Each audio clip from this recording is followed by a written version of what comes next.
Good morning, everyone. Are you ready to count the medals? 1, 2, and 3. Life goes on. Anything goes. Coming up, bows. Yeah. Well, we're here. We're finally at the end game. Well, at least the first half of the 6-part end game. It's like obviously we're not going to be so masochistic that we're going to just straight up. Oh, let's do 6 episodes for the final batch of episodes. It's not Ichigo. It ain't Ichigo. Besides, I would imagine, or I would say that it would be a disservice to the show if we just cranked out the final 6 and just because we always do like a more comprehensive breakdown when we do the final couple of episodes. There is a lot that goes on here. There's a lot that happens. And so imagine just trying to power through 6 episodes and then it's like, no. We need to talk about what happened. In just 3 episodes, a lot goes down. Yeah, like here's the thing, like even hypothetically, what we could have done last week is do episodes 39 through 44, like do 6 episodes last week and then do 4 episodes this week. But even then, it's like it would be a disservice to like an important shift in Ank's character from last week, and yeah, it's like we're gonna have more stuff to cram this week because of like the 3 episodes that we're gonna cover next week, plus the last episode that we're covering this week. So it's like, I mean, it's like, what's one like is saving 1 week worth of time that worth it? Besides the last 5 episodes of Kiva, we broke it into 3 and 2 anyways. Like we didn't do like, oh, let's just do 5 episodes like that. Yeah, because it's always like the ending is mostly with Heisei shows. Mm-hmm. It's like I don't know. It's always like the last 5 are the ones that like so much happens. Yeah. And it's like, and reviewing it as we do, it's like, yeah, no, we can't just. Oh yeah. We can't just. Obviously, it's like the arcs are the arcs, obviously, but yeah, the ending has to be like talked about, especially with how it's. Like we haven't really said much about the whole theming of the show, but it's like it is literally the dichotomy of good and evil, and seeing like in the old saying of that good and evil. Black and white are just the perspectives of the people or the eyes that see it, because we believe that so-and-so's on our side, so-and-so has always been on our side, they're good people. No, they're not. Yeah, and the bad guys have been doing this and this and this and they're always bad. No, they're not. Our main character is very, oh yeah, he helps, but he too has his flaws. He too has his problems, and he too is slowly, without him realizing it, is kind of falling into the darkness. And is that not the struggle that all humans go through? Is that do you allow yourself to get taken over, or do you fight and be yourself? Yeah. And that's the whole premise of OOOs. Because, again, Eiji has been told many times, don't use the combos, don't do this, don't do that, but he always does. Yeah, for whatever reason. And sometimes it is desperation because, like, one particular enemy is just that extra that you have to... just like you have to like use that combo. Because it's like, oh, if I don't use this combo, like these people will get more hurt than they already are. So it's like I don't have a choice in the matter. I mean, technically you do, But the thing is, your choice is one bad thing versus a different bad thing. But the scales are like, okay, if I do this, I will save everyone. But you're hurting yourself, AJ. You're literally like causing your body again when you use the first combo the first time, you were like exhausted, you were drained, and over time it's like, he built like his endurance, his immunity to it. No, Yeah. technically yes. Yeah, it's like it was like really odd watching episode 12 for the first time, like way back when. Like actually it was almost 15 years ago this year. Wait, was it 15 years? Yeah, it was almost 15 years ago this year when like the first 16 episodes aired. And it was, well, maybe not this month, but next month, where we watched episode 12 for the first time, if you're like watching it like live week by week. And it was like really odd seeing how like in episode 6, like Gata Kirba made him pass out. Rata Rata made him exhausted. But Gorzo, it's like he's fine. He's walking it off. He's fine. Right. Same thing goes with oh god, with with Mezzle's combo, also Unk's combo. Yeah. Like, especially if these are like like the upgraded forms, which they're not. They're all based. It's like we could make a little bit of an argument that Tajidor is his mid form. Like how there's like like how Blade has the Jack form and then the King form, but really the big difference between Tajidol and the other 5 combos the other 4 combos, because Putotir wasn't a thing yet, is the fact that like he has the Giga Scan driver. Like that's it. Like that's like the main thing. But yeah, no, it's what are we talking about? It's episodes 43 through 45 of Kamen Rider O's. That's right, 3 episodes. The first half of the 6-part finale. And yeah, we could actually say it's like, it's a 6-part finale. Like we're doing a great job building up to the very end. Honestly, this is like one of the better paced final 6 episodes. I've had some people argue that obviously they'll say that Gaim was the best pace, then they'll say the board they had the best pace, and I'm like, look, I can't talk to you about Forza yet, but Gaim, if I remember right, it just felt like it happened, and then it's like, okay, but that's it. It should be over. Why do we have an episode left?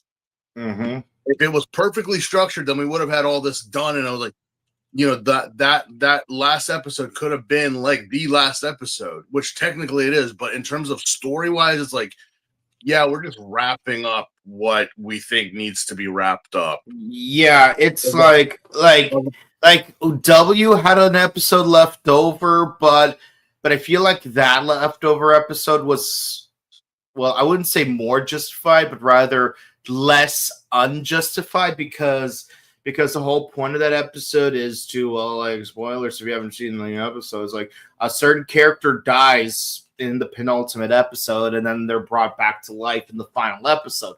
But given the fact that the actor playing that character is only going to show up like 2 or 3 more times ever again, at that point you might as well just not have that episode.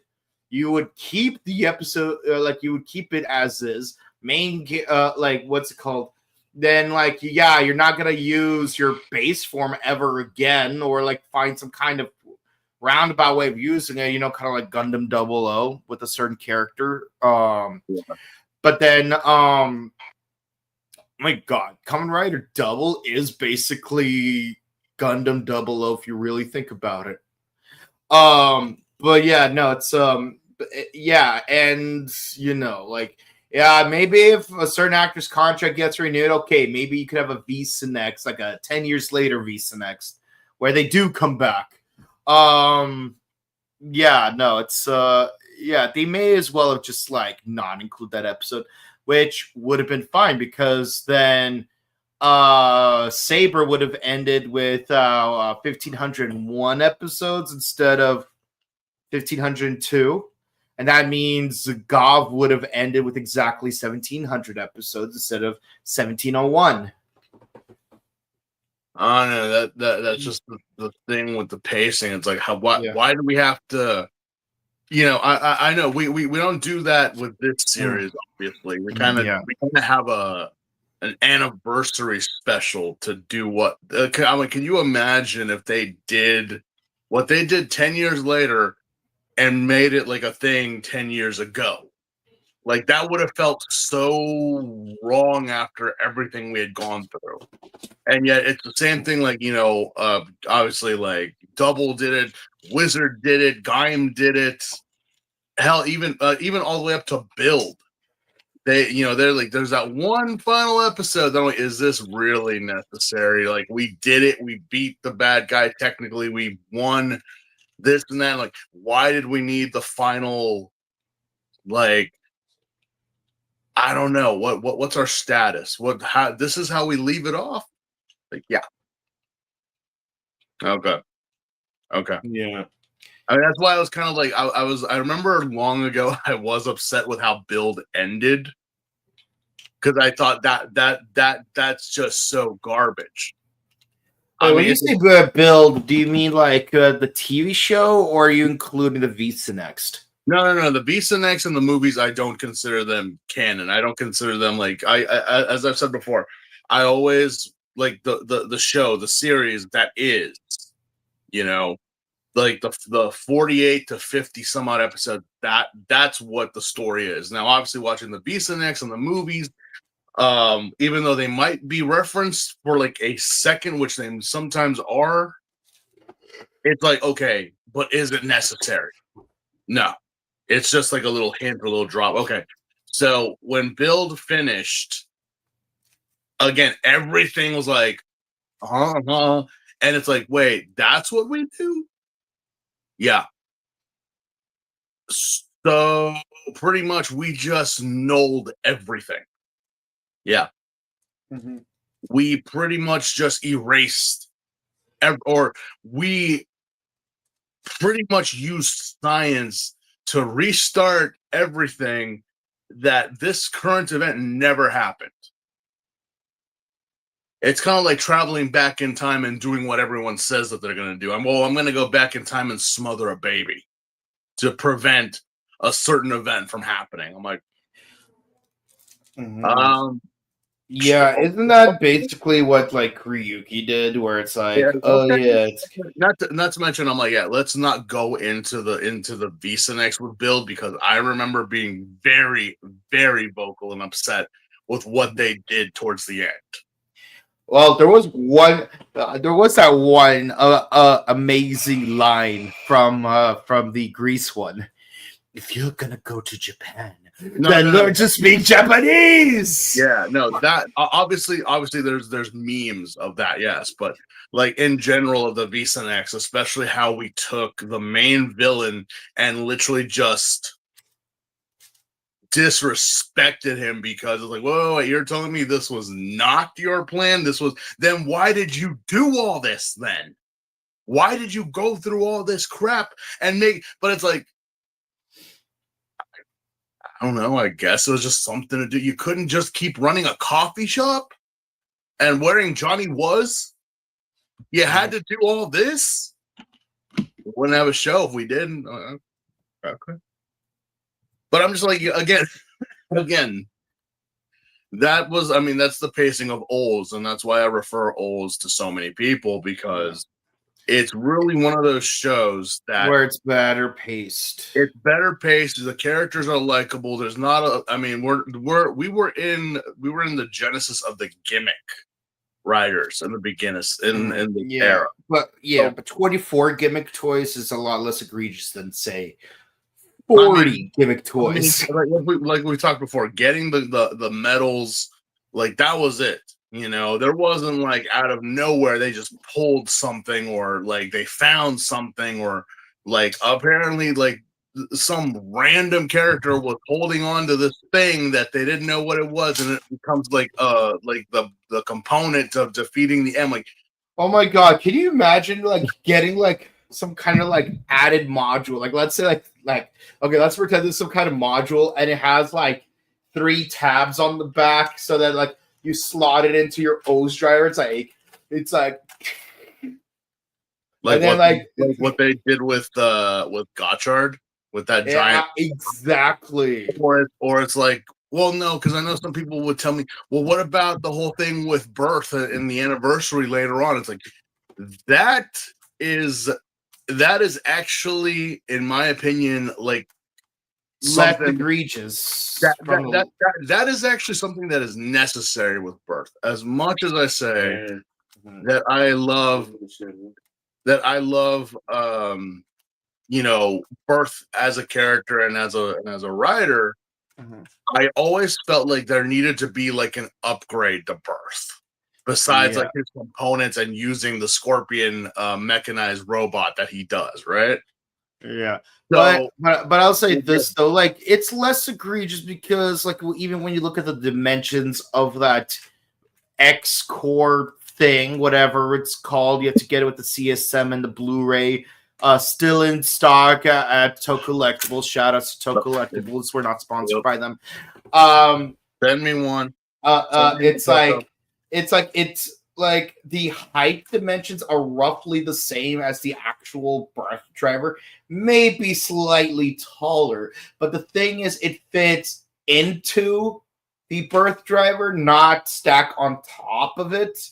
It's pretty much the coin slot gets expanded, and you can actually do like an O's combo on the birth driver. Yeah. So it's like so if you place it in, like it's barely noticeable that you added more stuff to it. But then like when you look at the Kamen Rider Vlam, which by the way, fantastic character. Like when you look at his not his par is it his I forgot if it's called like parfait or a la mode form. Like freaking you have this giant like okay, his driver was already relatively giant, but then you stack this even bigger thing. Like it's literally bigger in size than the actual belt. You slot it on top of his belt. So it's like down. So like the belt is like down at his belly, and the gimmick toy stacks all the way up to his chest. It's like, how do you even like rotate your abdominal obliques with that thing on there? I think I might have seen like some footage of him be using it in the show, but it seemed a lot smaller. It's like this.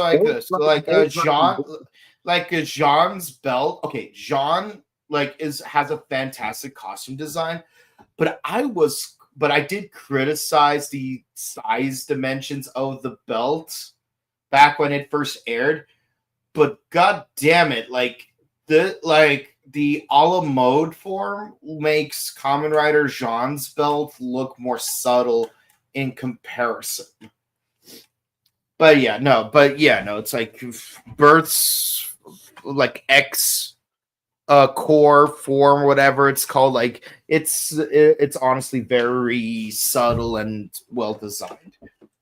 Yeah, no, compared to like most writers now, obviously it's simplicity is obviously the key here, but yeah, no, O's is just overall like, you know, one of the shows that I feel, and I may be wrong, that because people talk about Ichigo a lot, I feel that there's a group of people that talk about O's a lot. Not so much in America, because I know everyone goes with Gaim and Forze, obviously, And Decade, obviously Decade. But I feel like Oz is that one that should be like kind of goes with Ichigo. If there was to be like a defining rider of each era, we have the Showa, the Heisei Phase 2. It's like Oz had to have been the for me the definitive of Heisei Phase 2, because obviously Double walked for Forze to run. Like the story itself was like, no, we have the writing team here. What can we do?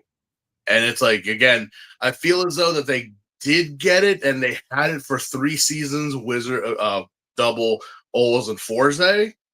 But somewhere towards the end of Forze, that's when they started to change the dynamics and the formula, to the point that I was like, really? Because, again, you notice it's like the story ends, okay. And then now we started getting B-Synex and add-ons and all this stuff. Like, wait. Why are we doing this? What? This feels like this should be in the show, not some special. As I've said before many a times with Gaim and Build, it's like, wait, that should be in the show. Why is it not in here? So yeah, a good series for pacing and for welcoming all newcomers, for those who watch or wish to watch Kamen Rider, which apparently it's trending big right now. Yeah, because what we did not mention earlier was thank you to everyone who watched our first episode on Tojima Wants to Be a Kamen Rider. Oh yeah. I woke up the next morning and I'm just like, I had to put. Yeah, no, like on our first day, we already got like 600 plus views. And I think it's doubled. I'm not sure, but I'm like, what? Yeah, and we got like 20 new subscribers in the past week. So thank you to everyone who has noticed. Oh my god, we're at 1K views on that video. We're at really, like I'm looking at it right now. Like the view count is at 1K. Like I almost accidentally said million. I'm like, god damn, I wish 1 million people saw our video. And I know just some people like, oh my god, 1K. Look, man, I'm honestly happy if we get like 100 people. Oh yeah, no, like to get to watch the videos, honestly, and we go back and we're like, okay, what, Yeah. But within just a week, within just a week or less than that. Yeah, thank you to everyone. Thank you for watching, and we'll see how this series goes. But right now, we're here discussing Ozu. Yeah. So, well, we left off last week with we had a dilemma. We had lost our bird. I feel like it's like a Marvel reference to Iron Man 2. Where is my bird? Where is bird? Yeah, where is the bird? I will. You know what? I'll give you the bird. Heaven knows I would. But I know the algorithms and the people of YouTube won't allow me. But yes, we lost our bird. And it's quite sad, really. Eiji has been depressed. Hina, not so much. She's got her brother back. Like, fuck the bird. Like, I got my brother back. I don't care about the bird. No, but she does. She gives that whole thing like, I'm hoping that you're fine, brother, and this and that. But she does actually care about Ankh. Yeah, she just doesn't want to admit to it. I feel like we missed out on a scene here or there. But is it my thing? Did we not have like a scene between Hina and Ankh a while ago, where it's like very unlike Ankh? He like goes to Hina and kind of either hugs her or something, and he says, please allow me to stay here for a little while. Well, no, it's more like she's in the hospital and she's like It's like, let Ankh stay in my brother's body just for a little while. I could have recalled, maybe it's a Mandela effect. I could have recalled that Ankh, like, you know, because of what happened, like we know that he, like, her brother is conscious. It's like, you know, you have to leave, Ankh. You have to. But I kind of feel like there was a scene like that where he like asked her permission to stay. It would have been nice though. I mean, that's the thing, because I'm like, the whole relationship between Hina and Ankh is just like because of Izumi.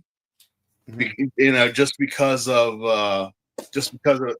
Shingo, because like you're in his body, I have to take care of him, blah blah. Okay, but yeah, we have this whole premise that in the last episode, Ankh, not our Ankh, but other Ankh, was killed. Because that was the mission that they had to do. They had to kill Ankh to save Ankh. I know it's early in the morning and I am drinking my coffee, but you know, hear me now. We have to kill the bird to save the bird. Chirida Wotsukue, Seka Wotsukue.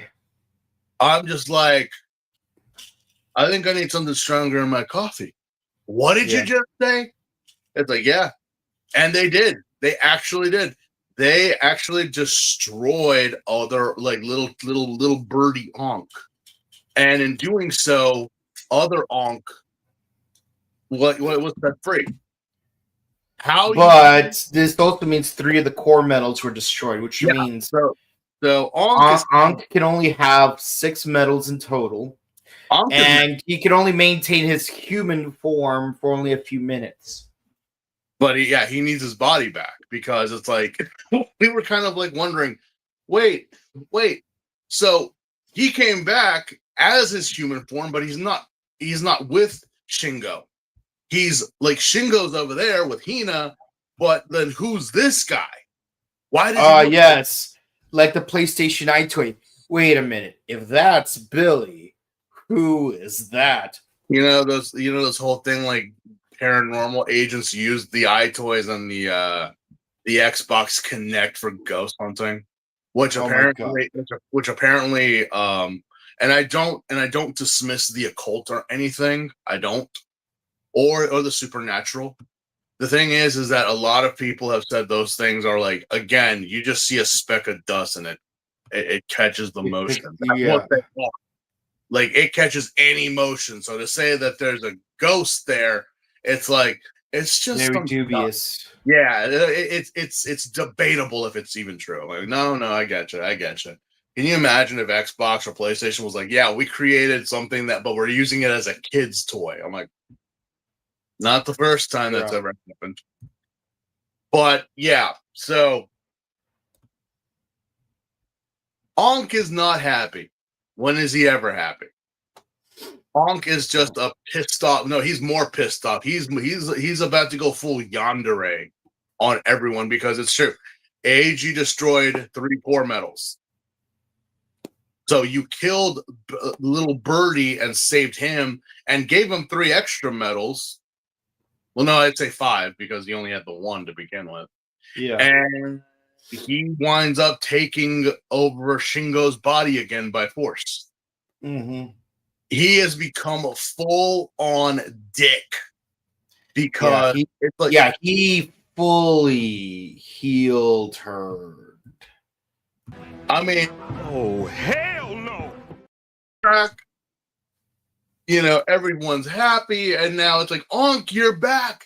No, he punches everyone and kicks them, and then steals the doppelganger of his actual self, because he's like, I need a body and this and what you people did and blah blah blah. And it's like, Ankh, we saved you. You did jack. What you did was screw me. I could have gotten out myself, but I was waiting, but you couldn't even wait. How were they supposed to know that, Ankh? You chewed and screwed me. You didn't leave a message, not even Morse code, not even a little message in your bird seed. Nothing. So how were they supposed to know? It's like, hey, didn't you notice that like that stupid bird was weak? And I was because I was doing like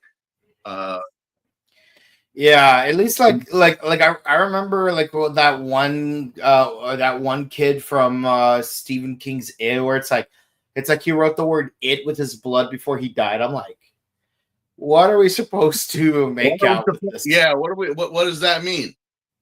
I mean, we as the viewers know what it means, but if you're watching this episode and you're like, wait, you're telling me that he said that, and well, again, watch the scene again. There is no indication that Ankh was like, the full creature that is Ankh was like suffering or feeling weak or anything like that. Again, using the Putaterra is more like powerful than all the other greeds. So obviously it's going to get nerfed. That's why like all the greeds kind of when the Putaterra form shows up, they back off because they know it's like, no, we're not strong enough. We need more. Yeah, because Gil is the anti-greed. Again, who is Gil? It's that one greed from Greed Island. I'm just kidding. It's from Meteor City. I'm just kidding. I forget what was it. I forget what kingdom Gyro is actually from. He's not from Meteor City, is he?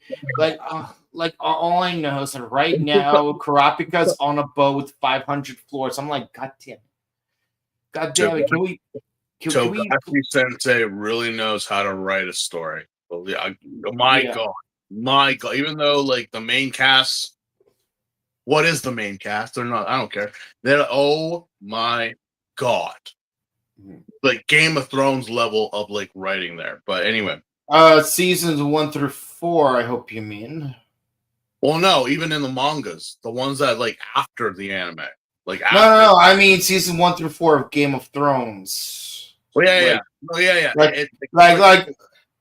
It's like you're not gonna have like Leorio in like the BC times and then like find Starbucks coffee cup. It's like who I mean politics pretty much. Yeah. But it's like holy crap! It's like yeah. I can't believe they dedicated an entire 30-minute episode to just a time span of 2.5 minutes.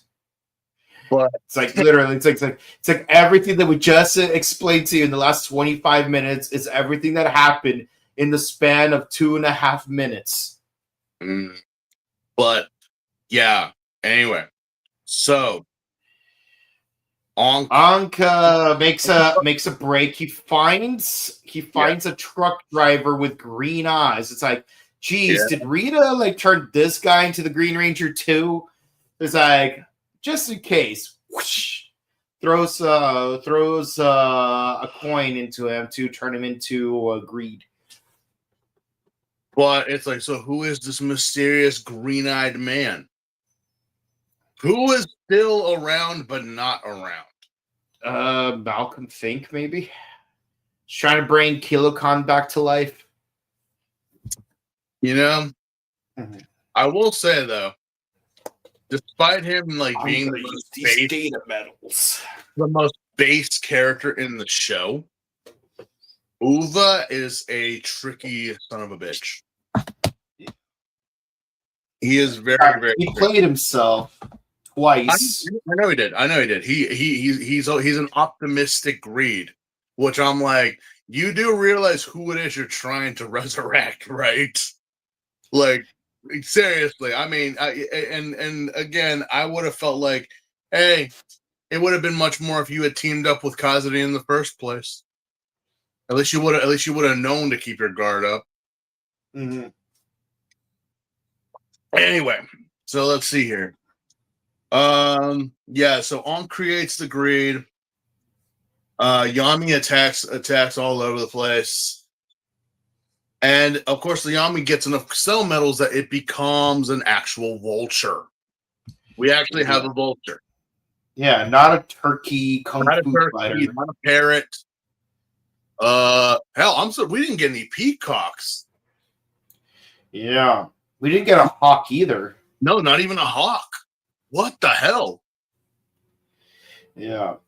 But I'll say this though, I do like how like the white feathers of the vulture's clavicles basically form like a beard and a mustache, kind of like remember the God Titan, you know, like from Attack on Titan episode 5, you know, like it's not like we like us the fans, we just call it the God Titan because you know.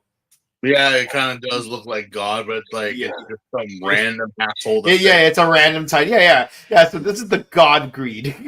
Oh, they call it the Santa Titan, I guess, because it looks kind of like Santa. But yeah, no, I actually did like the design for the greed because it kind of was like, you know, the head obviously is there, but then the actual head of the vulture is on its forehead, giving it that like, oh no, it does kind of look like a condor roosting on a perch or something, you know, giving us like kind of that kind of humped look to it. Yeah, But I'll say this: as far as bird greed go, this is probably one of the better designs.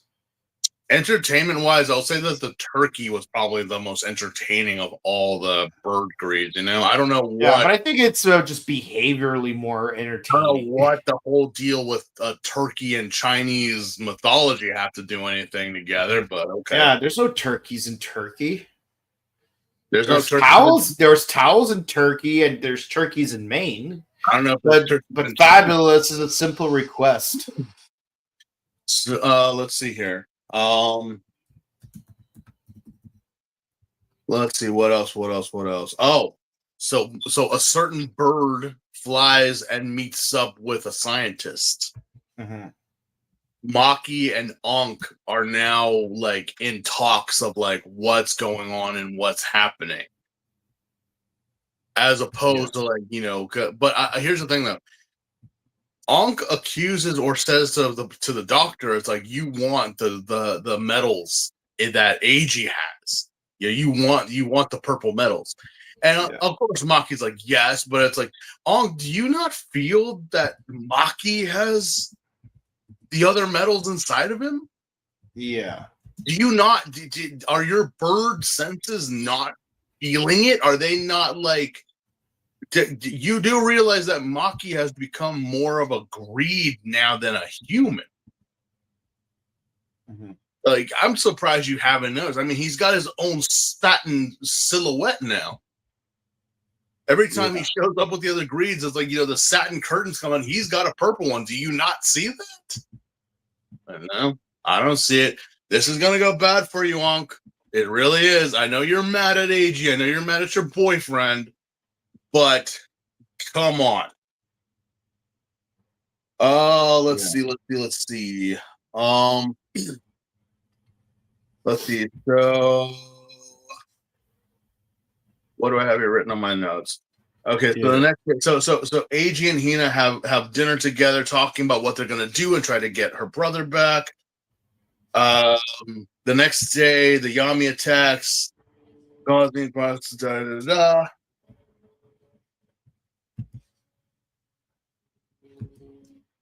Yeah. What did you get? Also, it's like, shouldn't the host be inside some kind of nest? Why is he driving around? What if the truck was the nest? I mean, he's being protected. I mean, those Suzuki packaging car vans are like little mini tanks. They're not like the truck tier. I'm like, Yeah. you know, And then naturally, he goes full truck coon on a bunch of people. It's like, yeah. I remember when there was that one Grongi from Kuga who would kill people specifically by driving a truck and backing into them. He doesn't even run them over driving forward. He explicitly runs them over driving backwards. And I'm thinking to myself, this is the most inconvenient way to play the Grongi game. Like, this is the rule you set for yourself. It's like, why not just like try to kill 108 people while hopping on one leg and juggling torches? Oh, I know. But in this case, it's like, yeah, anyone gets run over by Truck Kun being driven by Uva, you're not going to get isekai. You're going to get flattened. Yeah. It's so weird, though, because like obviously all this is going on. AG winds up beating the Vulture and stopping the truck. But the thing is that the driver is left unconscious, gone, but his eyes are no longer green. Yeah. That means one thing and one thing only. It's time to wake up. Yeah, Uba has now come back and has now decided to go with Onk. Onk tells, Oh, hell no! it's it's like, you're not gonna betray me, are you, Onk? No, why would it's As not? As It's long, been 800 years, water under the bridge. as long as you do as I tell you and blah blah blah, there's no need to worry. And at this point, what does Uva? I mean, Uva, you just gotta do it. I mean, what are your options, Mr. Rockefeller? Mm-hmm. And so obviously it's like, well, where are we going? I got a place. Again, here's Onk's language. I have a place. What place is that, Onk? It's Maki's childhood home. Because him and Uva show up and both Gommel and Mezel are like, oh, look what the cat dragged in. And the actual cat dude's like, Oh, hell no! Kazadi is really like, oh, fuck. Yeah.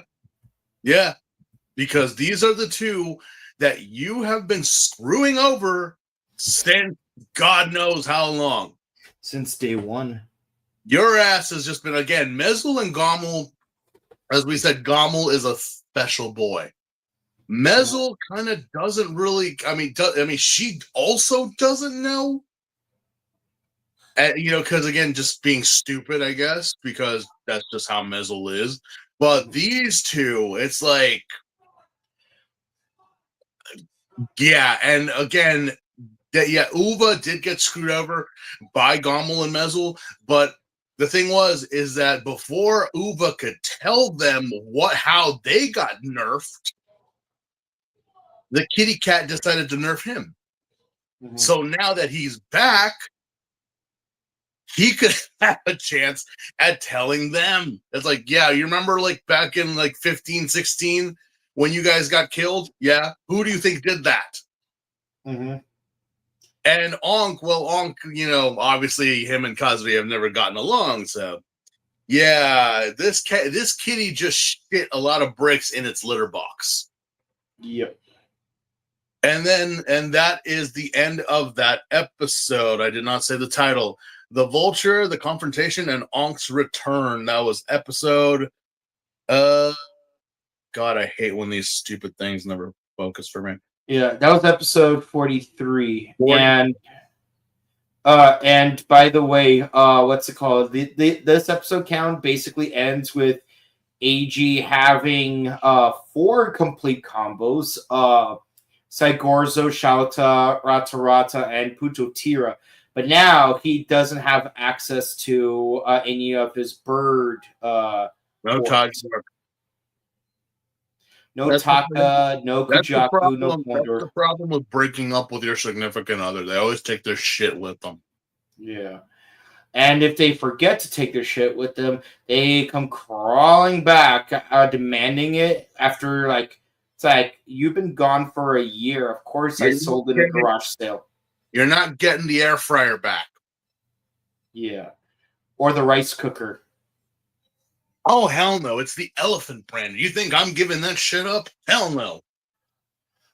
Absolutely. I ain't giving that up. That's like one of the best rice cookers. Yeah. Anyway, how she had it, I have no idea. Or why she had, it was never been taken out of the box.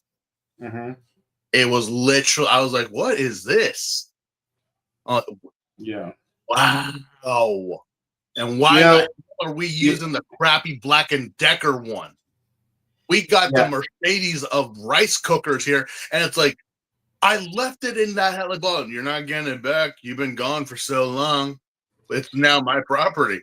Oh yeah. No, it's like when one particular ex of mine, Like I posted a photo of the two of us together, like we're going to the Indiana Jones movie that came out like a few years ago, and it's like we break up a month later, and then a month and a half after that, they're like, "Oh yeah, can you take down the photos of us at the Indiana Jones movie?" I'm like, you had a month while we were dating to tell me to take it down, and then you wait another month and a half to like tell me to ask me that. Hell no. Like you had your chance, you blew it. I'm keeping that photo up. I don't care. Like just because we're not dating anymore, and like your personality needs a lot of work. Doesn't mean I'm going to erase moments that we shared with mutual friends, because the two of us were the only two people in that photo. Anyways, but the point is, it's like you waited too long. Like if you asked right away, I would have done it right away, but you didn't. I'm looking it up. It's a Zoreshi, and mine is about a $400 rice cooker. Mm-hmm. Oh yeah, you're not getting it back. Yeah. Where's the feet? Oh, I yeah. wanted the raffle. Well, that's too bad. Anyway, enough. Oh yeah, but one thing I do appreciate about Malcolm in the Middle is that Stanley Hudson buys a toaster from Hal. Yeah, it's like I'm just looking for a toaster, and then he ends up regretting it, because then on The Office he's always trying to pawn off that toaster to every wedding he's invited to. And mind you, that show had like 3 weddings. Mm-hmm. Yeah. All right, let's see here. Next episode. Everyone Together, The Perfect Resurrection, and Your Greed. Yes. Let's see. So, where has Kogami been this whole time? He's been on vacation, probably. You rich asshole. This is why we say we must eat the rich. Mm-hmm. Like chocolate. But apparently in this episode, Kogami finally does something besides bake a cake. Mm-hmm. He finally reveals the information that they need to defeat the greed. You mean that information that would have helped us months ago? That information? I'm not. I never. I mean, I guess by story wise, I get it, but at the same time, it's like, why on earth, if you knew and had this information, did you wait until they got like that the enemy got beefcaked that you finally say what it is that we needed to do from the beginning? We are a secret club because of our agenda. It is a dark agenda. It is an agenda some other clubs may not agree with. Yeah. Mm-hmm. Yeah, Kogami is an eccentric old fart, because, you know, this information would have been very useful. It's kind of like that whole thing, like, I forget what show it was, but they were stuck on a roof, the door was locked, and they couldn't. Are you talking about How I Met Your Mother? No. This was an old show. I can't remember. I don't remember how, when, and where. But they tried to shimmy down like 20 floors up via like the machine to wash windows or something. And they, of course, they dropped the lever, because that's just how old school machinery worked back then. Mm-hmm. And it's like they're stuck, and it's November, December, so it's snowing in the city. It's like, you know, it's really cold, and they're like, man, what? Like, we're stuck. There's no one here. And again, this is back in the 90s. You know, what's in that backpack that you're like, what? You brought, there's like fruits here. Why'd you bring fruits? Like, a juicer? Why'd you bring this? To juice my fruits. You know, like I swear, like, this sounds like a lot of bottle episodes of various sitcoms. Like the Treehouse episode of Drake and Josh, the classroom episode of Community. It could be. I don't remember. But the thing, one episode of Peep Show. the one thing is that they pull out of all the final thing that they pulled out of the knapsack was a cell phone, and this is a '90s cell phone. Oh, Like not obviously still, but it's like they were stuck like 22 floors up in the middle of a hailstorm, and you had a cell phone the whole time, but you didn't tell me that you did. Wait a minute. Was this Zach and Cody? Because I remember there was an episode where this was like what I was a child. There's no way that was a thing, but I don't know. That's just my reference to that. Yeah. But let's see here. Where did we? Oh, so everyone's back at the clubhouse. A certain kitty is not kind of trying to sneak away, but the bird and the bug kind of corner him. Yeah, it's a cool. Yeah. Where are you off to? The thing to get milk. Yeah, that's what Kisuke Jin's dad said, but we all know what really happened. Yeah, it starts getting thrown down, but of course, Kazuri gets mad at Maki because, like, why the hell did you bring them here? Like, it's that whole because it's part of my master plan, if I told you, I'd have to kill you. It's that whole BS plan that, like, here's the thing: despite we know Kazuri is a schemer, we know that Kazuri is a backstabber. You know what Kazuri isn't? Smart. Yeah. Kazuri is not smart because if you look at Kazuri's track record, he has mostly no, I'm gonna focus on the weak points of Gommel and Mezel. I'm gonna focus on the weak points of Uva and everyone else. But Maki, remember, Kitty Cat, you went to Dr. Maki. You went to Maki Sensei and you said, let's strike a deal. Let's do this now. By a common man, would you make a deal with the devil? Would you? No, they wouldn't. They would not. They'd be hesitant, and the temptation would be there. And if they did, you're right. You would have the upper hand. Well, what happens when the demon makes a deal with a man who already wishes to see the world burn? That's a good question. What happens when the demon comes to one of God's creations, but it's a warped, twisted version of it? You think, he's just a human. He's like, no. You think you're going to play him, but he's been playing you. He's been playing you, Kazuri. You might be the demon. You might be the monster under the bed, but what's above the bed? This is the man that bumps back. Yeah, you're like,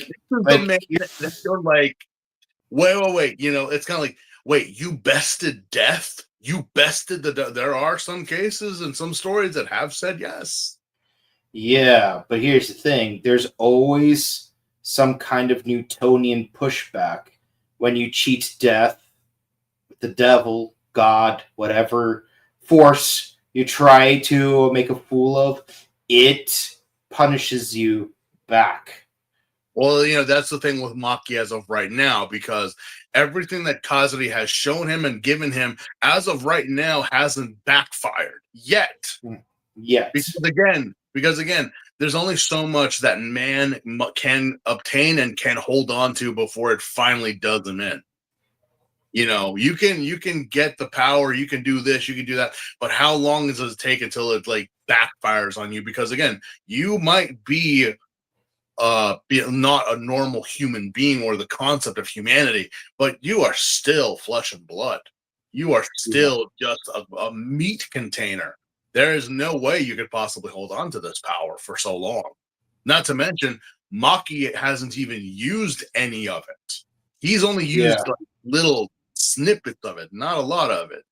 So that is the question. But Kazuri, on the other hand, is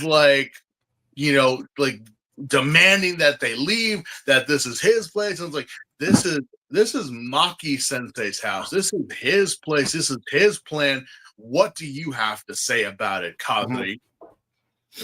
And of course, Mezel and Gommel kind of get involved and like, okay, come on, let's stop. Like, seriously, you guys are back, and now we're all one big happy warped family again. We're trying to beat the Kamen Rider. Remember, so let's focus on that, and then you can go back to petty squabbles. It's like, all right. Mm-hmm. But it's like, but both of them are like, I swear to God, Cat, you keep your claws to yourself around us, or else what? Or else we tell them. You tell them everything. Tell them everything. How you tricked. Actually, I'm surprised Gommel did not figure things out, considering that Gommel was the first person that Kazri tricked. Well, again, Gommel is a special boy. Yeah, I get it. He's a special boy, so he wouldn't know it unless you were banging him over the head with it, and even then he would be like,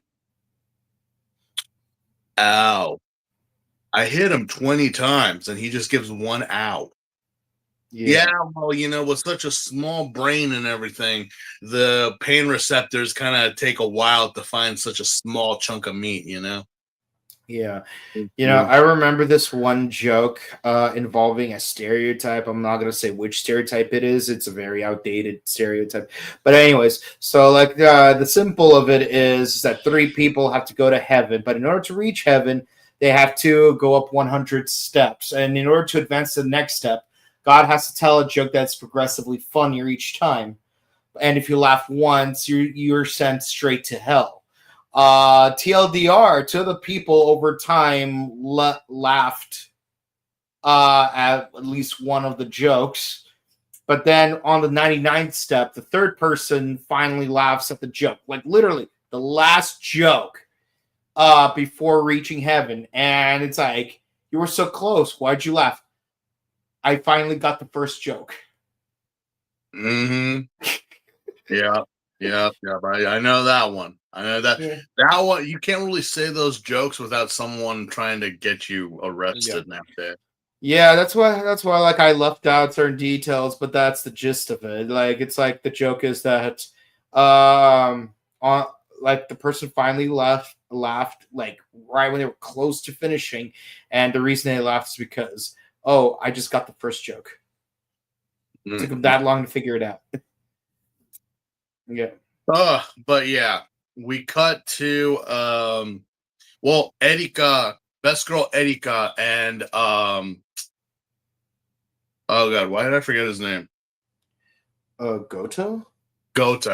I was about to say Gojo. I'm like, why? It's not Gojo. So like, I know. Be careful with your domain. I know. Like they're also kind of wondering like what is going on and what's happening, because now that Date isn't there, they're like, well, we have to help Hina and everyone else to get her brother back, and we also have to fight the greed, because now it's the end game. What do we do?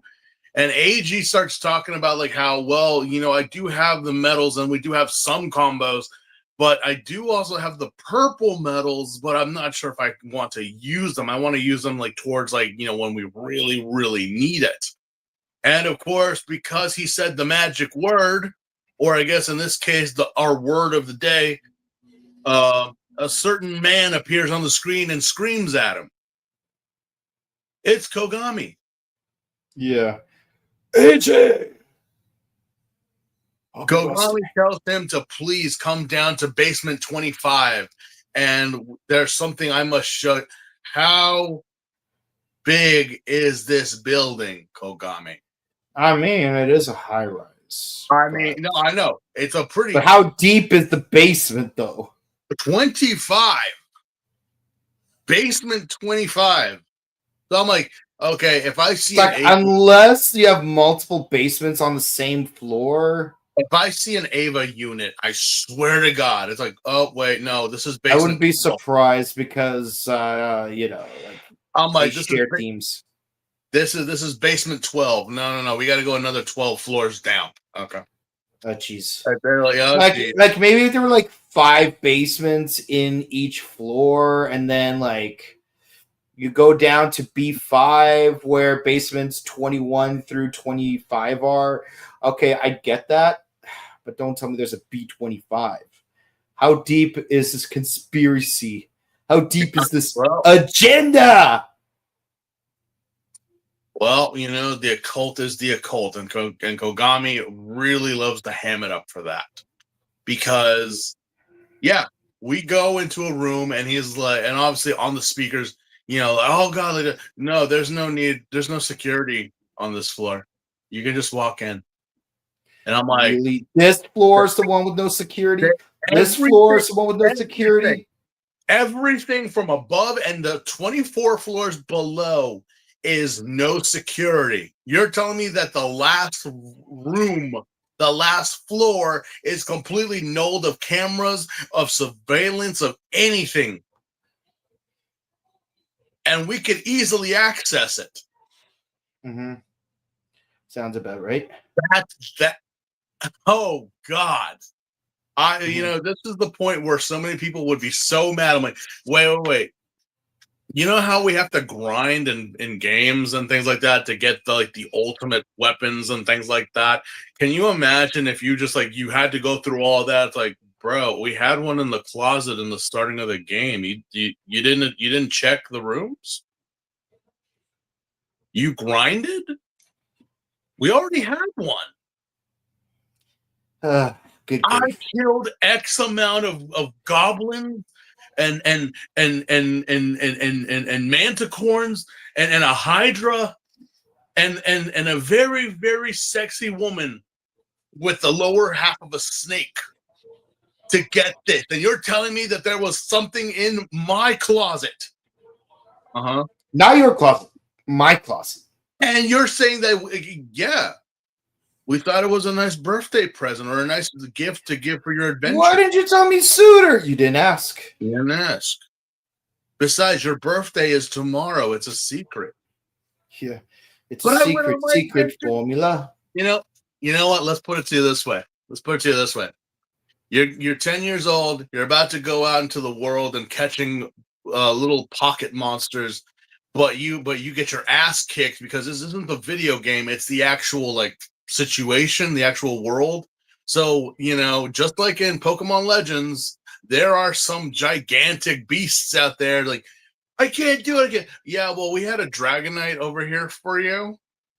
A very you could have rented it out, But but I can't use that. I'm not strong enough, or I don't have the no. We actually trained it so that it will be receptive to you. Yeah. So it will listen to you. What level is it?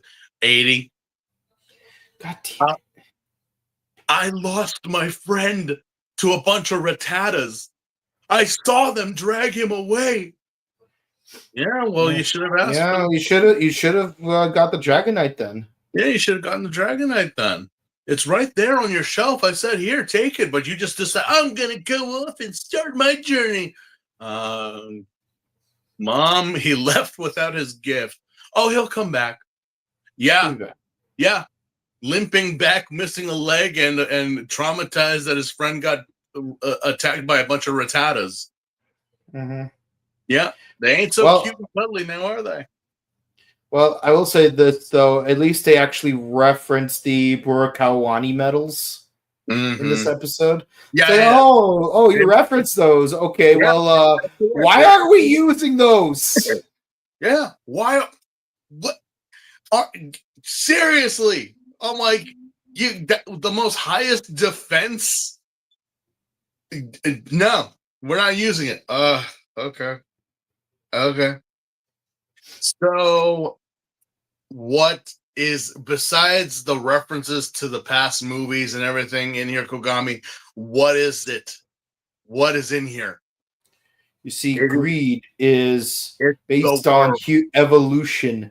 See, you got subaquatic animals turning into humans, and dinosaurs turning into birds, which means that according to O's, the two most dominant species of the planet are humans and birds. I would say insects, but that's just me. There are more insects on this planet than there are humans. So, yeah.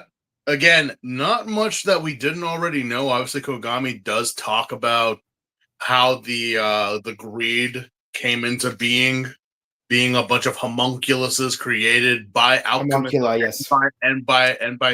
by magi and alchemy and blah blah blah. Even alkahestry, if you want to throw in that jargon in there. For the king, the original Oz was a man simply known as the king, not Kingu, not Daigo. No, this is another king. And this guy was, as we all know, a warped, twisted asshole. He started off with a goal which kind of seemed a little crazy, but ambitious. Mm-hmm. But he slowly seeped into madness. Because anyone that claims or says that they are a god is no god. Mm-hmm. Because he wound up, obviously they took it's pretty much the Philosopher's Stone from Full Metal Alchemist. They took the animals and put the essence inside the core metals, which, again, if you know, for all you weebs out there that refuse to let Brotherhood die for some reason, you know what it is to make a Philosopher's Stone. You know, and again, PETA would not be happy about that. I mean, I wouldn't be happy about PETA, but at least I would agree with them on this one thing. Yeah, Broken clock can tell the correct time twice a day. Yeah. So it's like, but wait, why did he use animals? Why didn't he? Because animals, actually, there's a variety of animals. There's only one species of human, which is very true. There's only one species of human. Human is the species. Yeah, 5 fingers, 5 toes. Hair. The only difference is male or female. Height, weight differs, but pretty much, if you were to say human, you're human. That's it. Yep. There's no long-necked humans. There's no long-armed humans. There's no like Wolverine-clawed humans.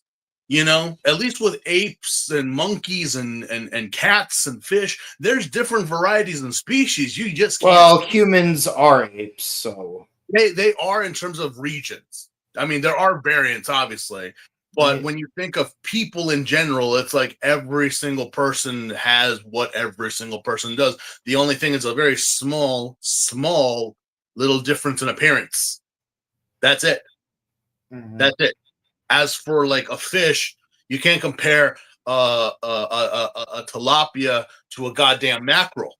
You just can't because of where they are, their lifestyles, what they've used to evolve and survive. Mm-hmm. They can't. Tigers and lions are on the same. They're the same family and order. But they're two different species. They're two different species. You can't compare a cheetah to a jaguar, even though technically some people don't even know or can't tell. Like, if you can't tell the difference between a cheetah and a jaguar, then you really need to pay attention. Some people don't understand the difference between a tiger and a similodon. That one particularly annoys me. How do you not? Here we are talking if everyone knows what a similodon is. Yellow Ranger from Power Rangers, Similodon. Yeah, it's a saber. Yeah. You got your Mastodon, Pterodactyl, Triceratops, Similodon, Tyrannosaurus. Could you compare a woolly mammoth or a mammoth in general to today's modern elephants? No, hardly. No, they're not. You can but you can yell and debate. It's just a bigger elephant. No. They might have been their ancestors, but they're two totally different animals. Why do you think they're having such a hard time trying to bring? Well, I don't even know why they're trying to bring back the mammoth. I have no idea. They try to bring back the dire wolf and succeeded.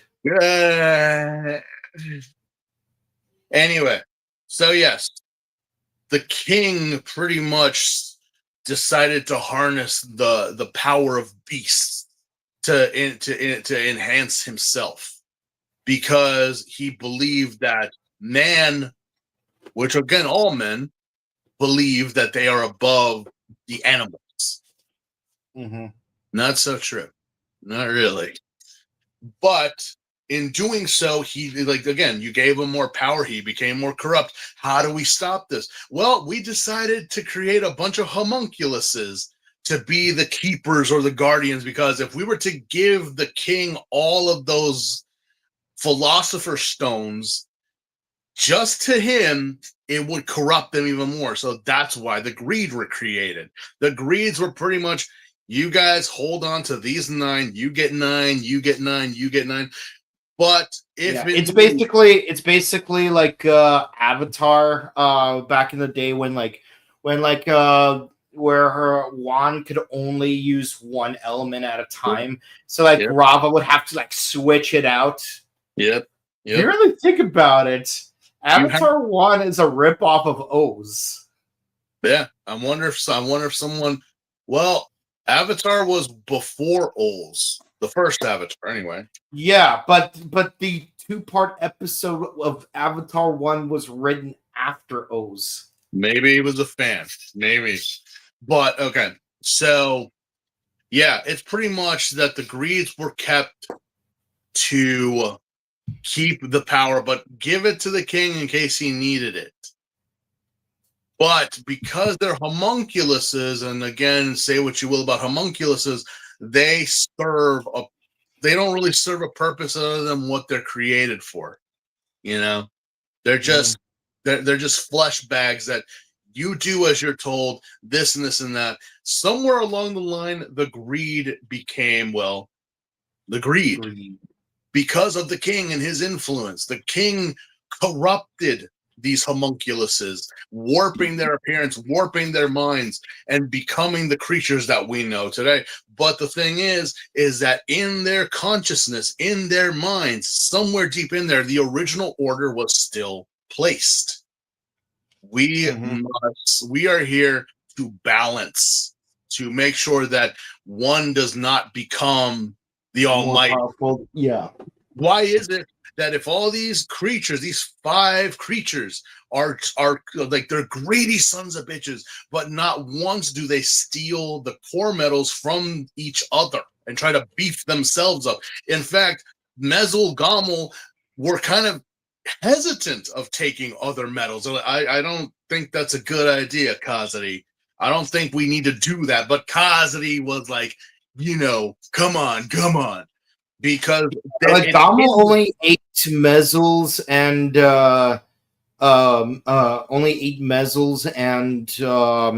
Uva's medals because Kazari told him to. Just he told him a Mezzle would want you to eat these. Well, if she wants me to. Yeah. And the only reason Mezzle took all of his medals because she didn't even know that he was beefed up with 14 medals. Yeah. And mind you, the additional 2 green medals were thrown in after, while she was absorbing those. She wasn't even aware of those 14. And mind you, she was desperate. She was down to her last 1 medal at the moment. And on top of that, she unintentionally absorbed an additional 5,000 medals that she was also not aware of. Yeah. So again, it makes you think, right? It makes you think, if the greed are greedy, then why didn't? Because again, what greed, you would seek out power, but they were just, But the thing is that they use people, they use them to create yamis and everything like that. But remember, while the host, the parent, was obviously infected, they never really hurt them. They never really, again, depending on the yami, on the greed, they were either separate or a part of, but the yami would protect them, keep them safe, wrapping them in bubble wrap or something to keep them, because if something happened to them, then they would be destroyed. So it's the greed, technically, while yes, involving humans, never really hurt them. Mhm. It kind of questions, because again, we've had Orphanox, we had Worms, we had Fangires, we've had, you know, Smashes and Invises, and they kill and attack people all the time. They no, we don't care. But here the Greed were like, oh, we're gonna use you, but shush. You're okay. You're okay. You're fine. You might feel some side effects, but you're okay. Yeah. That was them. Also, And interestingly enough, is that the Yummies pretty much go after everyone except their host. yeah. So again, one of the side effects is that these things will go around and cause trouble. Yeah, but the person that they used, they won't hurt them. They won't. It's not in their nature, because it's kind of like a master or a parent and child type of thing. Your child may go out and cause destruction, but why would they do that to the parent? Anyway, so because of all that, let me just boil it down. The king became corrupt, because we did see that scene in one of the episodes where the king got one of the homunculuses, not going to tell you who, and fought them. Why did the Greed fight them? Because the Greed were like, yeah, the king was doing something with another pair of alchemists, because it's like, okay, I want you to do this, but it's going to be me. I want to be the container, the host for this power. And of course, well, we're going to need some help. We need one of the homunculuses to be the base, or to, you know, give us a little bit of a nudge that way. Who was it? It was the bird. It was Ankh. It was Ankh. Created, and of course, Ankh doesn't know about this because he's just dumb. Mm-hmm. They created the power. That's what was the power that, again, sealed, again, Ankh was separated from his body and his will. You know, his body sealed away, mummified, and the other ones were too. Because the Greed and their full form fought against the king, were trying to stop him, because the king was trying to become a god, trying to steal their core metals to become the almighty. But it's like, okay, but he created the purple metals. Why? Are you not listening, AG? It's because he wanted to be like them, to be gods, to be powerful. But the thing is, he never finished. Okay, so then what happened? They were sealed away. For some reason, we did find them, Kogami tells him. But what I thought was mine, what I thought was, you know, it's actually a fake. Maki Sensei took it without me knowing. Maybe I should have put some security on those doors. Mm-hmm.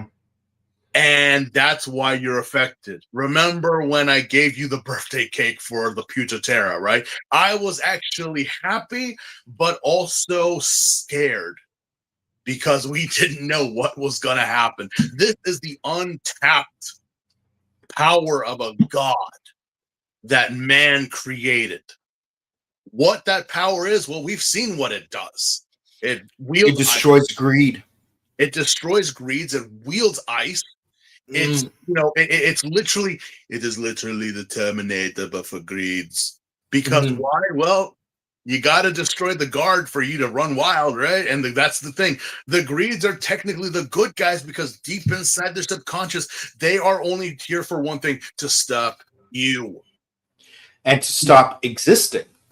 Stop O's from existing. It's you, AG. No, I mean, including themselves, because remember, they want to have not all 9 medals, but all 10 medals.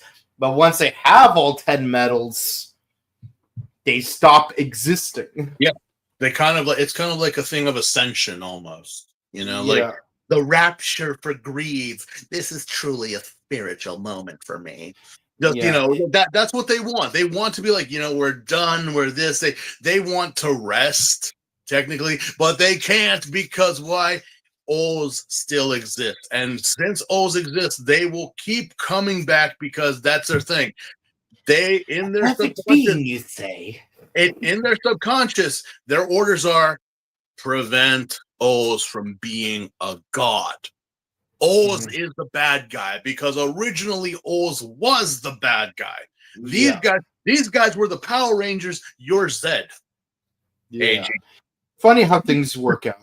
Pretty much. Isn't it kind of funny? So the hero we've been cheering on this whole time was actually the big bad the whole time. Thing is that the reason why the purple metal sought you out, AG, was because you were empty. You have nothing. You're empty. What does that mean? It means that you have no desires. While the king was ambitious and had the desires for everything, you have none. You are purity incarnate, AG. You care for the well-being of others before yourself. You care that if a child has no food, you will give them your food. If an old beggar man wishes for your last yen, you will give him your last yen. Without a AG literally gave away his commercial paycheck to his co-stars. Yeah, he did. He did. You give without wanting to receive anything, and you still walk with purity in your heart and body, AG. Yeah, this reminds me of this thing PRXO once said. I don't know if you guys ever seen his channel.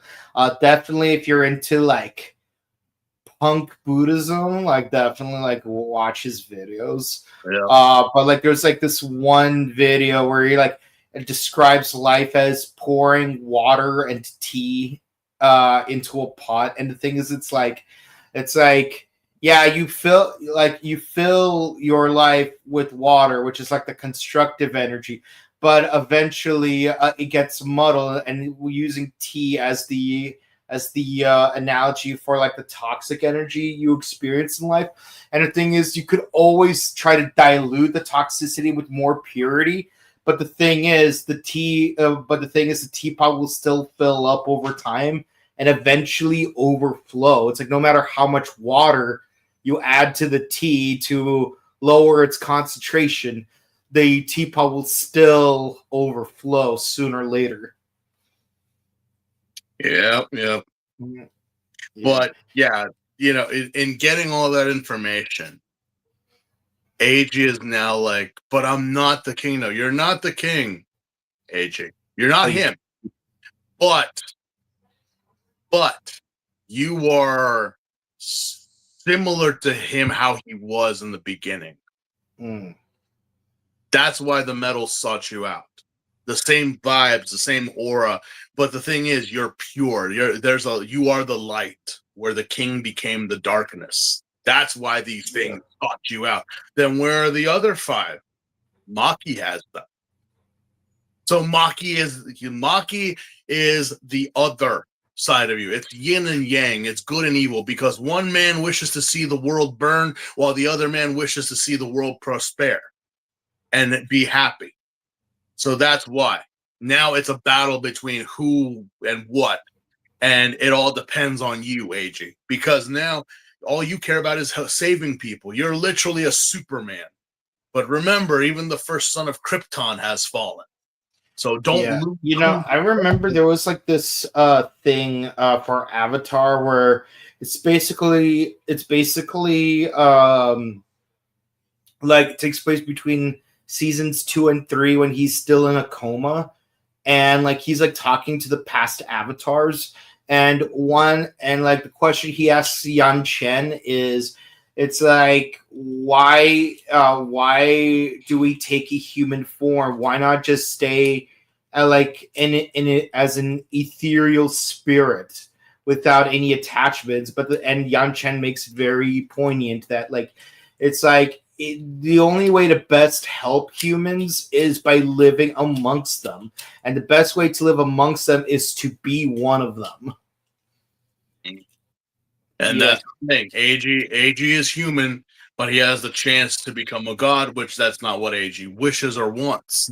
That's why the Putaterra, while in the beginning was like, corrupt and berserk, slowly has, kind of subsided, and he's able to use it.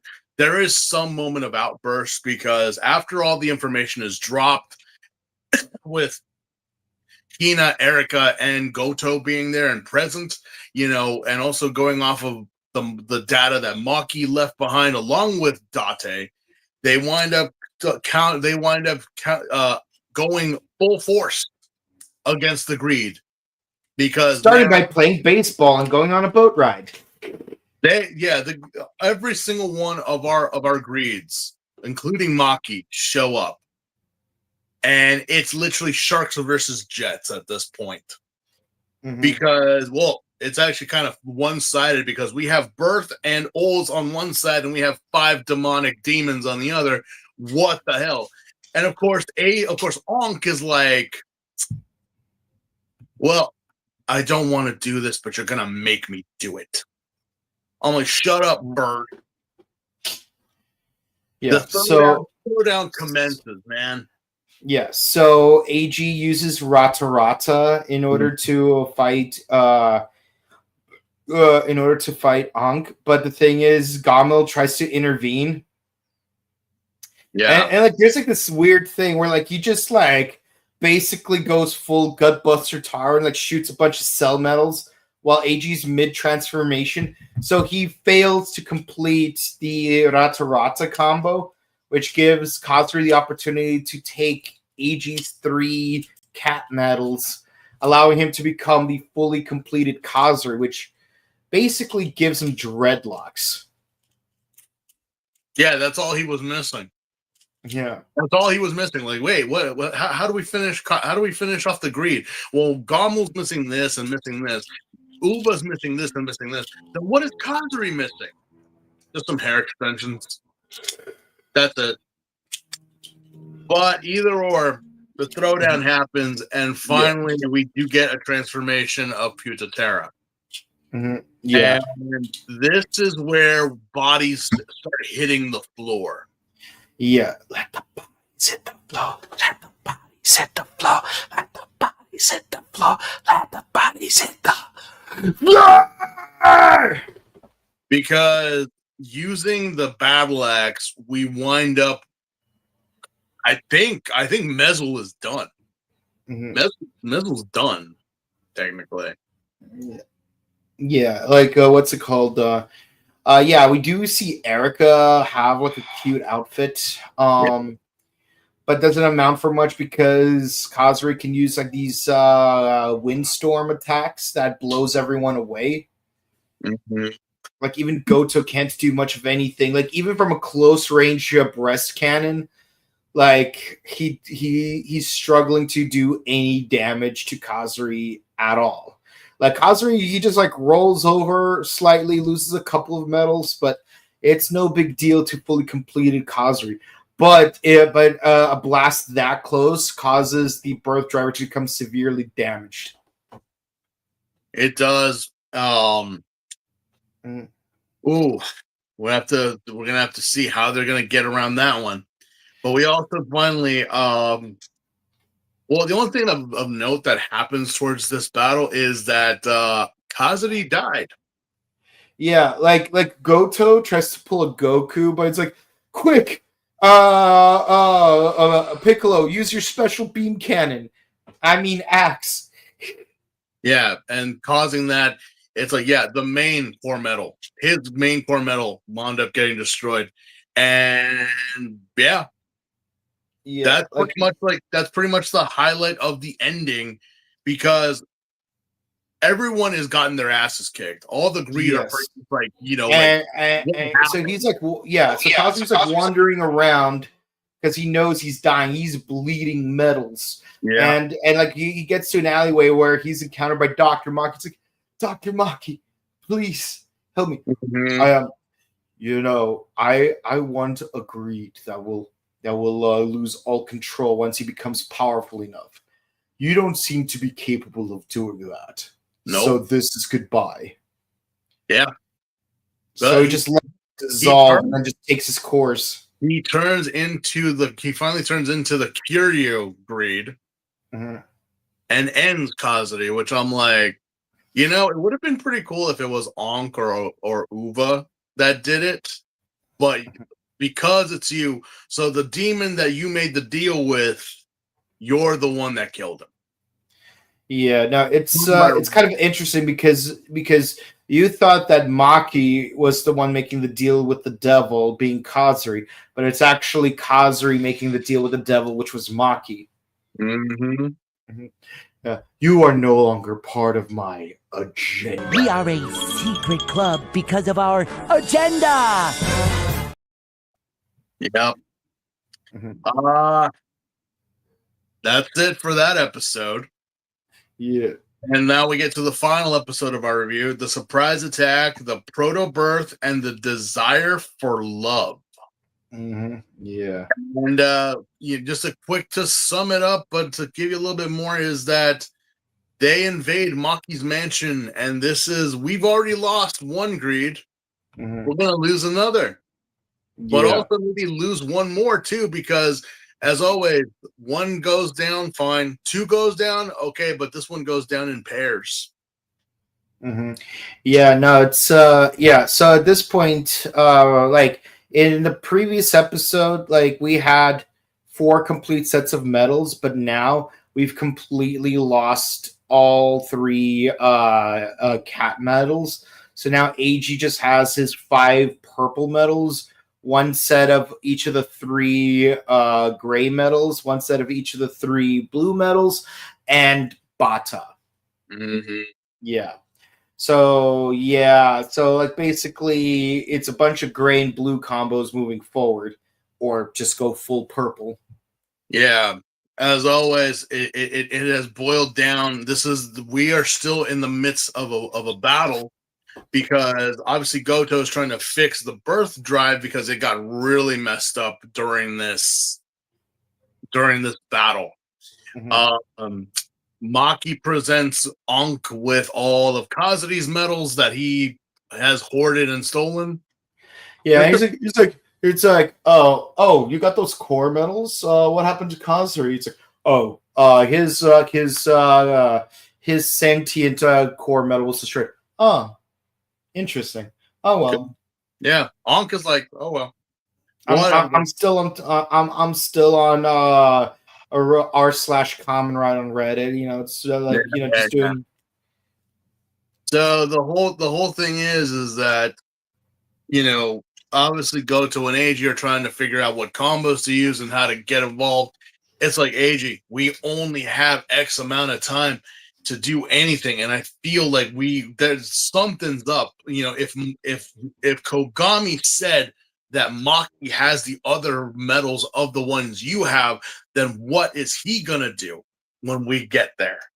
It's like, we don't know. We gotta see what we gotta do. He drops a line where he wants to save Ankh, but Goto's like, Ankh already betrayed us, AG. He's not gonna come back. Like, he doesn't, like, I know he's doing something, but he just can't tell us. Like, are you sure? I kind of even feel like hesitant that Ankh is actually on our side at this point. But yeah, you ever just go into the final boss, into the final area of the final boss, and you're like, I have 3 high potions and 1 phoenix down. I am in pretty rough shape. But I can't go back. I can't go back and replenish. I should have you should have. But they decided to do it anyway. In doing so, a full-on assault commences on the house of Maki. Yep. Like I love how casually a gas grenade is thrown in, and like Gamel's like, ooh. Gamel is being Gamel. Yeah, while Uva and Ankh kind of like book it with Maki, Gamel and Mezel stay behind. And, well, doesn't really go too well for them. Does not go too well for both Gamel and Mezel. Because in the fray, in the battle, they wind up battling Oz, and Oz again decides, I'm gonna use the battle axe for Putaterra, because that seems to be the only weapon that he has in his possession right now, is the Beefcake God Killer weapon. He winds up riding his bike. I'm like, well, how they found a vending machine nearby, I don't know. But he winds up going at high speed, slamming into Mezel and cutting her in half. with the battle axe, destroying 3 core metals. Yep. And by the way, it's so crazy that, like, well, quick aside, it's still kind of crazy that 25 episodes into the show and we're still promoting the summer film. Oh yeah, yeah. That was a little fun. I'm like, wait, aren't we? We're towards the end, guys. We shouldn't be promoting no movies. Mm-hmm. Oh. Yeah, it's one of those tricky things about the movies because, like, we're around 45 episodes into the show when it actually shows up in theaters, but the movies take place around the 30s. Well, to be fair, the double movie actually did take place around episode 45, and it came out around the time when episode 45 aired. But no, like the O's movie, like it very clearly took place around episode 36 or 37. So, like, from our perspective of watching everything in the correct order, it's like, why are you still promoting the movie? But also, if you're like the kind of person who wants to do like an anthology of all the theme songs with their final versions of the theme songs, it's kind of hard to get that last version if they're still promoting the movie. Yeah. Yeah. But let's see here. I skipped that part. So yeah, apparently there's this whole thing about Mezel kidnapping mothers and children. Yeah, like, oh yeah, so like basically she turns out Anqua's holding out on everyone, reclaiming the medals from the medal case. That means both Gommel and Mezel got all of their medals back. Well, Gommel most of his medals. Mezel got all 9 of hers. Yep. Yeah, and she's like, no, you do not. No, Gommel. Like, I don't want or need you anymore. I need something that's real. So she ends up turning into complete liquid, and then just she just like kidnaps mothers and children because it's like, I need mother's love, specifically mother's love. Why? That kind of makes no sense, especially how Mezel has always been. I mean, she only uses Gommel as a thing, not really caring for him. Mm-hmm. But it's like there was never anything about like that. Your whole thing is about love. You've just been manipulating everything. So maybe it's just a narcissistic way of her thinking that she needs love. It's like, no, you really don't. But because of that, that's where it's her downfall, because this is actually, God knows why they did the whole kidnapping mothers and children thing, but it really didn't do anything to her. I would imagine, like, okay, she's going to get powered up. She's going to be, no, she just held them hostage. That's it. Yeah. No power-ups, no beefcake form, nothing. And just her stubbornness, her idiocy is what got her killed, because that's where she winds up dying. And it's like, so what was the deal with you kidnapping moms and children? Did you get like a power boost? Did you get an affectability? What was that about? If you had Gommel with you, which you should have, at least you would have had something to sacrifice instead of yourself. But yeah, Mezel died. Yeah. Goodbye, C2 from Code Geass. I would imagine, like, something more with her, but it's like they try to make it that, of course, Gommel shows up and has her like in his arms and dying, but it's kind of like no, I take it back. I was about to say it's like an animal crying for its owner, but the animal actually has a relationship with its owner. This was nothing. This was just whatever. Gommel does get mad and upset that causes the Kamen Rider, causes like Ols to get knocked away by the power. Like, pretty much we end the episode with Gommel going Super Saiyan. Yeah. Because Mezel died. Oh yeah, and we also have Proto Birth making an appearance. Yeah, and Proto Birth making an appearance. Which I stand by. Like Proto Birth should have been what we saw in the movie, with Nobunaga. It's like, yeah, Nobunaga versus Proto Birth. This is the prototype. But then later on in episode 16 of the show, we see the full version without the red decals. Mm-hmm. Yeah, and that's why people are like surprised. It's like, wait, what is that? It's like, it looks like the thing we saw a few weeks ago, but different. Yeah. But other than just, again, Uva and Ankh, kind of being sidelined here with Maki, which Maki is now, at this point, rocking the Kyoryu greed look. Not much goes on with them. This was like a focus on Mezel and her little stint of what was going on. And I will say, though, despite the fight being kind of like in the middle, just the way of her death was like high speed axe to the center, to the body center. Yeah, she got sliced. That fish is sashimi'd for sure.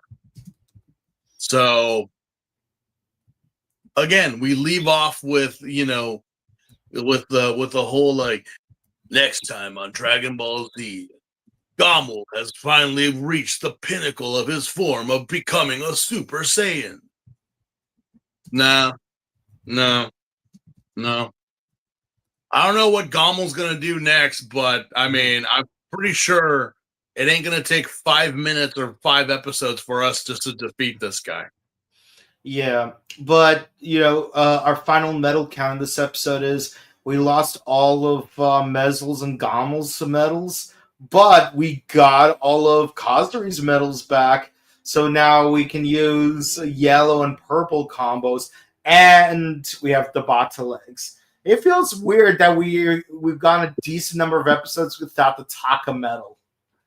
Yeah, no, that's what it's like. Without Kujaku and Condor is one thing, but without the Taka, that means for a decent number of episodes, we're unable to use his most base form, Tatoba. Yeah, we haven't even seen Tatoba. We won't see it until like in the next review.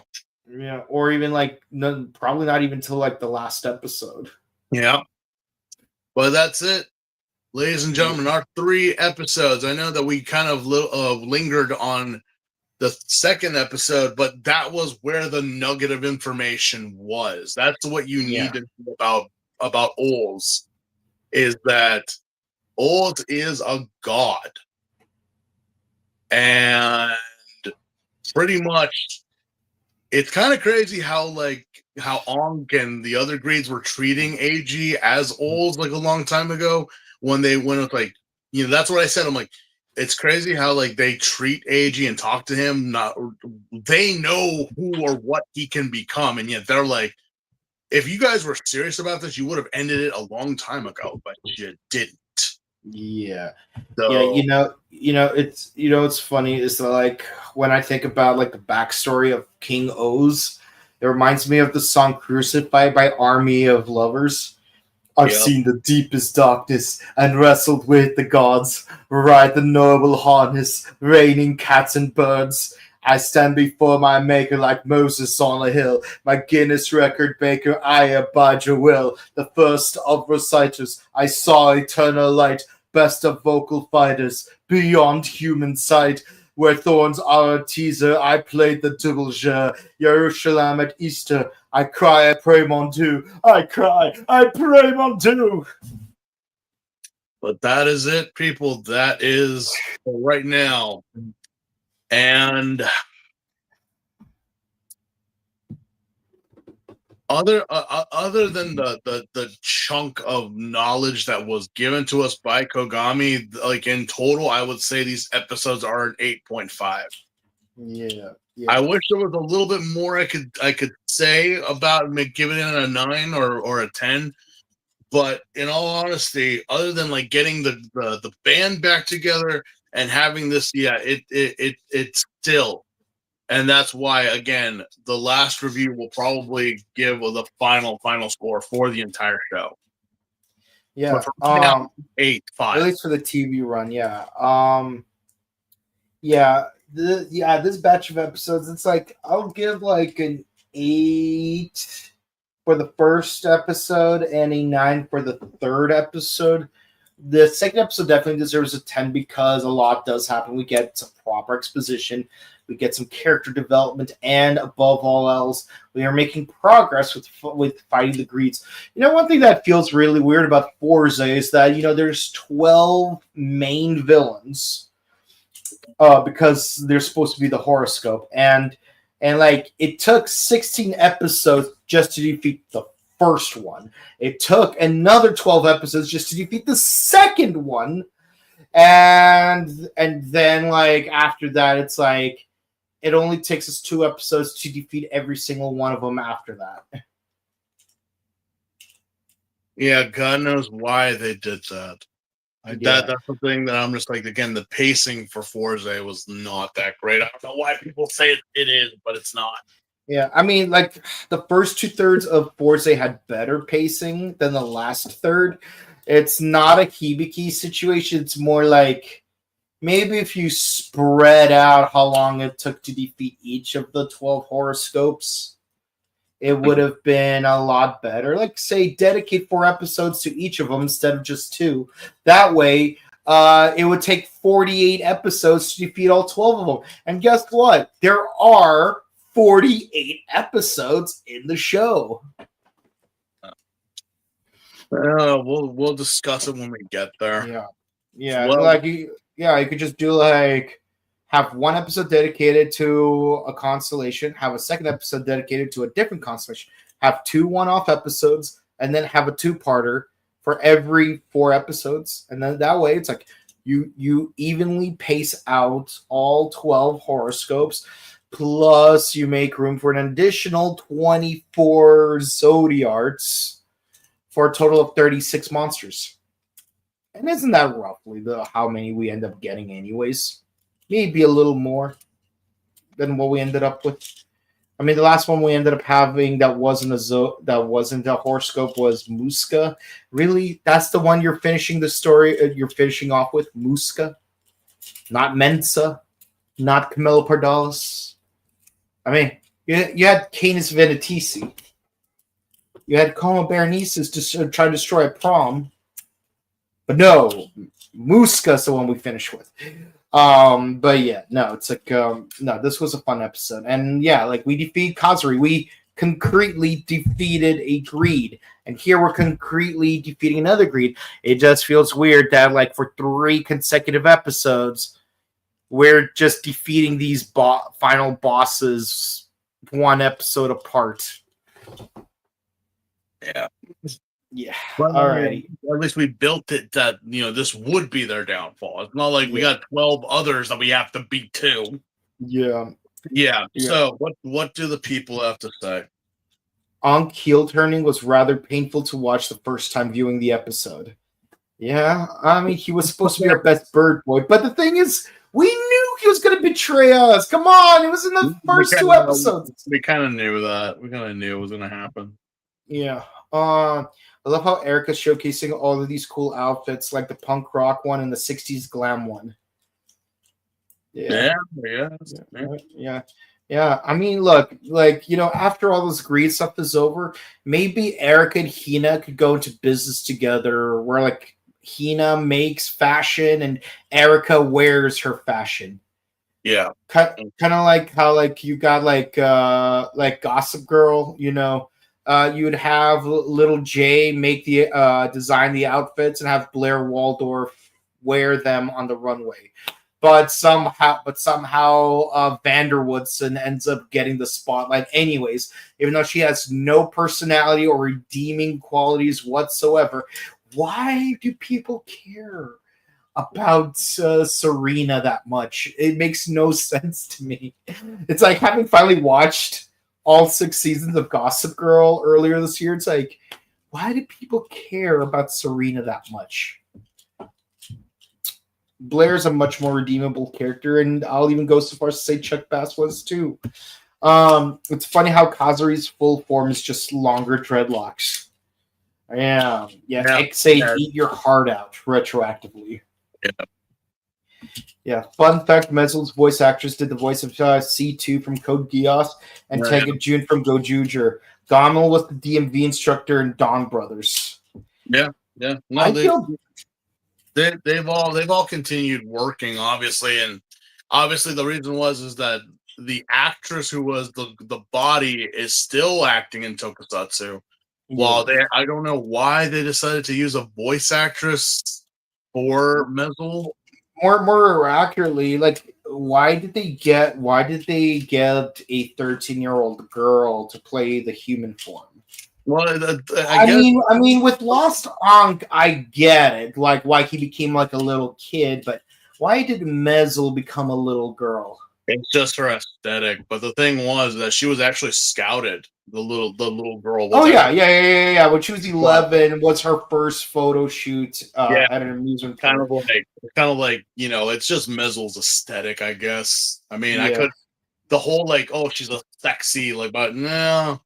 That's But there is a certain irony where, like, when it comes to the human forms, like Mezel is an early teenager, while Gamel is like maybe in his late teens, early 20s. But like when it comes to their personalities, Mezel's the mommy, while Gamel's like the special boy. Yeah, no, definitely. Yeah. Oh yeah. You that, like, we got some Bateman vibes right there, if I've ever seen it. Yeah, that's it for the comments, guys. Thank you guys so much for watching. Please be sure to comment, like, and subscribe to us on YouTube, Facebook, Twitter, Instagram. Ding the bell icon, stay notified for our latest videos, and be sure to share videos because it helps us out with the algorithms. Later this month, we will be doing our 3,000 subscriber special. Can't wait to do that for you guys. And we definitely have a lot of content for you guys. We've got Kamen Rider O's and Z's. That's right. There's more than one O, more than one Z. We got all the O's and Z's. We got Ultraman Omega, number one Sentai Gojuger. And of course, the new show that we are covering, Tojima Tanzaburo Wants to Be a Kamen Rider. Fun show. Can't wait to watch the next episode because it features human tackle. And yeah, that's pretty much it. We also got a lot of convention interviews up. We only have 2 more left to upload. One of them will be uploaded later today. Won't say who. All I'm going to say is that these last 2 interviews, they're both clad in black. One good, one evil. That's the only hint I'm going to give you. And they're both from the Disney era. That's your only hints. But we hope you guys enjoyed these 2 interviews. They're going to be uploaded today and tomorrow.